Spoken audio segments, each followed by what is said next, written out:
கோலி talk Kollywood news. ரஜினியோட நெருப்புடா teaser அதிர வைக்கும் வெற்றி. ரஜினிகாந்த் நடிச்ச கபாலியோட நெருப்புடா பாடல் டீசர் பெரும் வெற்றியை பெற்றிருக்கு.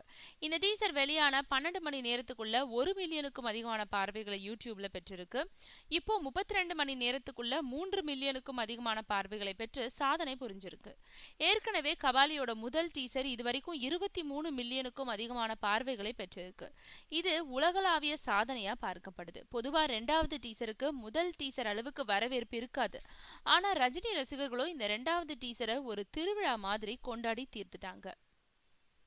நெருப்புடா பாடல் டீசர் இப்போ திரையரங்குகள்லயும் திரையிடப்படுது. இது வரைக்கும் எந்த படத்தோட டீசர்களும் இந்தியாவில் இவ்வளவு பெரிய வெற்றியை பெற்றதில்லைன்னு கொண்டாடுறாங்க திரையுலகத்துல இருக்கவங்களே.